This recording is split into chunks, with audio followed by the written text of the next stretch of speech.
Hello again, this is Victor James, author of the Megacosm, and yes, I'm back with another toxic video after just a week because I wrote an article for this movie for Bleeding Full, and I really just wanted a video to embed into the article.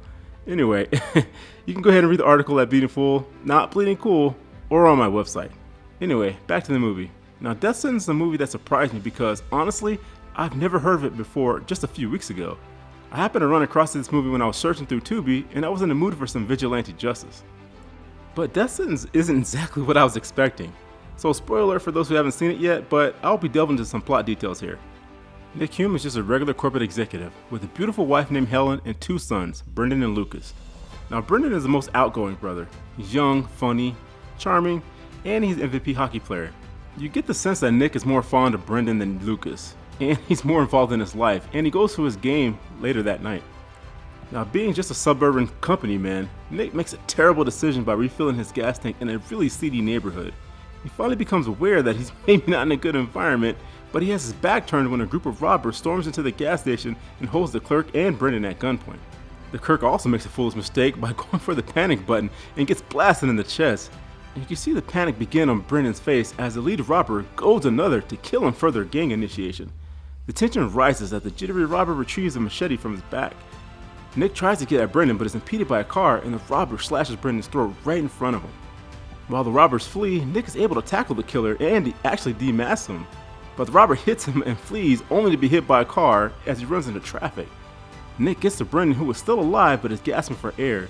Now this is a pretty powerful scene as Stuart Lafferty, who plays Brendan, really emotes that struggle of trying to stay alive. But Nick was too late and Brendan dies to the hospital. But hey, the killer was hit, right? So that means Nick is going to get justice. Well, not so fast. Police inform Nick that the killer's name is Joe, a career criminal that Nick is able to pick out in the lineup. As a grieving father, Nick demands that Joe be prosecuted to the full extent of the law. But the police inform him that the gas station had no video cameras, and since Nick is the only witness, it appears that Joe will get just a light sentence. At the trial, it is apparent that Joe knows this is the case as well. While Nick is preparing to testify, Joe flashes him obscene gestures as if his son's death means nothing to him. Nick stares him down, and when it comes to testify, he actually recants. Nick wants Joe out on the streets, and he gets his wish as the judge throws the case out. Nick later watches Joe as he's picked up by his crew and tells them back to their hangout. Later that night, he surprises Joe down in the basement as he takes out the trash. Even when Joe recognizes Nick, he is still being rude, and the two men get into a drag-out fight where Nick accidentally kills Joe with a knife. And this is where Death Sentence gets actually really interesting. At this point in a vigilante movie, this is where the protagonist goes home, takes stock of what he does, and then he realizes he enjoys taking out the trash, and then we follow him as he methodically takes down the rest of the gang. But Death Sentence is different. Nick is indeed happy that he killed Brendan's murderer, but the gang does not take this lying down. Billy is the gang's leader, and well, Joe is his little brother. Billy is cold and ruthless, and when he puts two and two together, he begins to target Nick. A happy-go-lucky Nick only just becomes aware that he's being followed before he's ambushed by the gang in broad daylight. Nick retreats into a parking garage, barely killing one of the gang before escaping himself. But this action comes off more as luck than skill, and Nick is not the normal vigilante. At least, not yet. Billy continues to harass Nick at his job, sending him back the briefcase he dropped at the parking garage. Nick opens the case and realizes that he's really in trouble. In fact, the title of the movie Death Sentence is not for the gang, but it's about Nick's family, as Billy makes them a target as well. And this was another twist in the vigilante genre, as Nick does the right thing and tells the police that he and his wife are in trouble.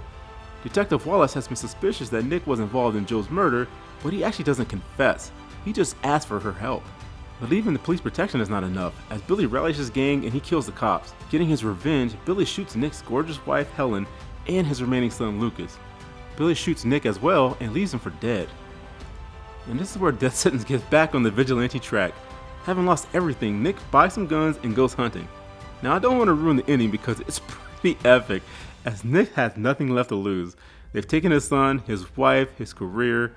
All Nick can imagine is taking his revenge on Billy and his gang for the loss. Death Sentence was truly surprising because of the twist on the vigilante movies.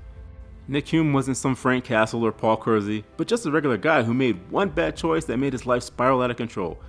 Even when Nick thought he had won by getting revenge by killing Joe, he really lost because that revenge cost him his lovely wife. There was a vicious circle of violence and revenge that consumed almost everyone in this movie, which really made it a joy to watch. Nick Hume was put in an impossible situation where he had to defend his family, and he failed. But he still got revenge, and Honestly, who can't relate to that as a man? Just a reminder, you can buy my first book, Fiasco Adventures, on Amazon or wherever books are sold. There's also my book, The Short Story of the Mark, which is selling very well, available for 99 cents on Amazon as well. And just a reminder that my website, themegacosm.com, where you can read short stories for free and buy my books there. But God bless you and keep you in 2026.